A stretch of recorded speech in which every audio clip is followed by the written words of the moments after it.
자, 한국의 교육에 대해서 좀 살펴볼 텐데요.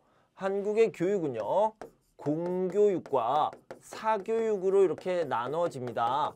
공교육과 사교육인데, 공교육은요, 학교 교육이라고 생각하면 됩니다. 정부의 교육부에서 관리하는 공교육, 학교 교육 이렇게 생각하면 될 텐데요. 공교육부터 알아보도록 하겠습니다. 자, 한국에서는요, 6334제예요. 6334제인데요. 초등학교 6년과 중학교 3년 같은 경우는요, 9년이잖아요. 이것은 의무교육입니다. 의무교육. 여기 나와 있죠. 의무교육이기 때문에 꼭 교육을 받아야 되고요. 그리고 무료, 공짜입니다. 이 무료라는 말을요, 무상교육이라고 얘기를 했죠. 보통 한국 나이로 8살, 만으로 6세, 만 6세에 초등학교에 입학하게 되고요. 그때부터 9년 동안은 꼭 교육을 받아야 됩니다. 초등학교 6년, 중학교 3년이고요. 고등학교 3년 같은 경우에는 일반계, 그 다음에 특수목적 고등학교, 그리고 전문계가 있습니다. 나중에 한국 사회에 의해서 좀 더 깊이 있게 자세히 다뤄보도록 하겠습니다. 자, 대학교 4년이라고 나왔는데요. 대학교는 2년제도 있고요. 3년제도 있습니다. 2년제와 3년제가 있는데 이런 전문 대학이 있고 그 다음에 일반 대학은 4년입니다. 그리고 만약에 의사가 되고 싶으면 6년, 8년 이렇게 더 공부를 하게 됩니다. 자, 대학교 4학년 이후로는요. 원하는 사람은 대학원에 갈 수 있는데 대학원에 가면 석사와 박사, 석사, 박사 과정이 있는데요. 이것도 역시 한국 사회 이해 부분에서 좀 더 자세히 살펴보도록 하고요. 사교육은 학교 교육이 아니라 다른 교육을 얘기하는 건데요. 학원, 과외, 그리고 뭐 학습지나 어학연수, 개인적으로 학교가 아닌 개인적으로 공부하고 싶어서 가는 곳, 이런 것들을 사교육이라고 하는데요. 자, 사교육에서 조금 더 생각을 해봐야 되는 것은요, 비싸다예요. 너무너무 비쌉니다. 그래서 사교육비가 학부모에게 부담이 된다, 이런 것들이 굉장히 큰 문제가 되죠. 큰 문제가 되는 이유는요, 큰 부담이 되기 때문이죠. 너무 비싸요. 너무 부담스러워요. 큰 부담입니다. 이렇게 생각할 수 있겠습니다. 자, 한국의 교육기관에 대한 설명으로 옳은 것, 맞는 것을 찾아보도록 할게요. 초등학교는 고등학교와 함께 의무교육기관으로 교육기간은 3년이다. 자, 두 가지가 틀렸네요. 초등학교는 고등학교와 함께가 아니라 중학교와 함께죠. 그래서 초등학교, 중학교는 의무교육입니다. 그리고요, 교육기간은 얼마큼입니까? 지금 초등학교 얘기하고 있어요. 초등학교의 교육기간은요, 6년이 되겠죠. 두 가지가 틀렸네요. 자, 중학교는 국민생활에 있어 가장 기초적인 일반 교육을 실시하는 곳이다. 가장 기초적인 것은 가장 처음 공부하겠죠. 가장 기초적인, 가장 처음 공부하는 곳이 어디입니까? 초등학교죠. 초등학교라고 할 수 있겠습니다.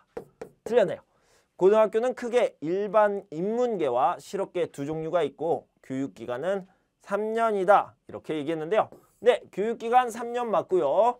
인문계와 실업계, 좀 다른 말로 하면요, 일반계, 전문계, 직업을 갖기 위해서 실업계나 전문계에 들어가는 경우가 있고요.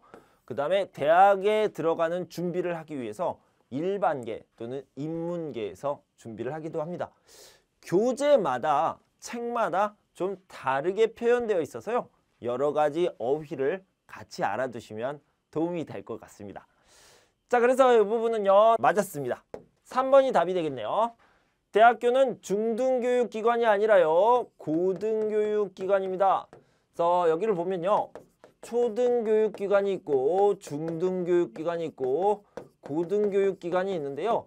초등교육기관은 초등학교, 중등교육기관은요, 중학교와 고등학교가 있습니다. 자, 이 부분 헷갈리면 안 되고요. 고등교육기관은요, 대학교, 그 이후로 대학원 이렇게 되겠죠. 그래서 이것도 한번 정리해 두시면 도움이 될 것 같아요.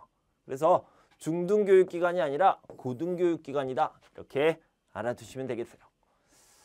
자, 25번 기본 예절을 보도록 하겠습니다. 여러분들이 다 알고 있는 예절입니다. 에티켓, 매너죠. 다 알고 있지만 지금 여러분들이 잘 들어두시면 좋은 게요. 한국어로 어떻게 표현하는지 좀 알아두시면 좋을 것 같습니다. 자, 밤늦게 세탁기나 청소기를 돌리지 않는 것 기본 예절이고요. 흡연도 금지된 곳에서 담배를 피우면 안 된다. 이런 것들이 중요하죠.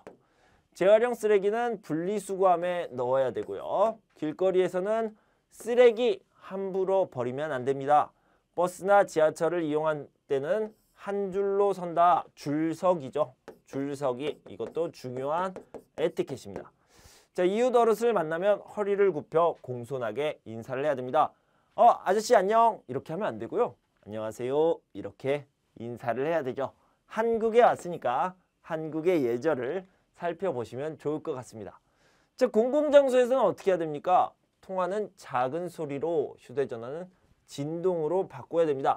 자, 여기를 보면요. 여러분 지하철에서 여보세요. 나 금방 가고 있어. 이렇게 하면 안 돼요. 여보세요. 금방 가고 있어요. 지금 지하철이니까 끊을게요. 이렇게 하고 끊어야 됩니다. 조용한 소리로, 작은 소리로 통화를 해야 되죠. 박물관이나 영화관에서 사진을 찍으면 안 되고요. 버스나 전철에서는 몸이 불편하신 분들 또는 임산부들에게 자리를 양보하는 것이 좋습니다. 기타 예절은 언어 예절이 있고요. 존댓말, 높임말을 써야 되죠. 높임말을 쓰는 것도 중요하다. 이렇게 알아두시고요. 식사 예절, 여러분들이 자주 들으셨겠지만 가장 나이가 많은 사람, 지위가 높은 사람이 밥을 먹기 시작하면 숟가락을 들면 다른 사람들이 그때 식사를 시작하는 식사 예절이 있습니다. 나이가 더 많은 사람이 수저를 들면 식사를 시작합니다. 숟가락, 젓가락을 들면 이런 의미가 되겠죠. 우더른을 대하는 예절에 대한 설명으로 옳은 것, 맞는 것을 찾아봅시다. 높임말을 사용한다. 맞는데요? 1번부터 맞았네요. 네, 1번이 답이네요. 급한 일이 아니면 가로질러 먼저 지나간다. 아니요, 정확하게 틀렸습니다. 먼저 지나가지 않는다가 답이 되겠죠. 급한 일이 아니면 지나가지 않아야 됩니다. 식사 중일 때 다 먹었으면 조용히 일어난다. 맞는 것 같아요. 예의 바르게 이렇게 조용히 일어나서 갑니까? 아니에요. 기다려야 됩니다. 기다린다. 급한 일이 없으면 기다려야 됩니다. 자, 어른이 술을 따라주면 술잔을 받아 어른을 똑바로 바라보며 술을 마신다. 여러분 잘 알고 있는 예절이죠. 뭐냐면 어른을 똑바로 바라보지 않고요. 몸을 옆으로 돌려서 마시는 거죠. 제가 여러분에게 술잔을 받았는데 이렇게 마시면 안 되고요. 이렇게 고개를 돌려서 마시는 것이 한국의 예절입니다. 그래서 정답은요. 1번이 되겠습니다.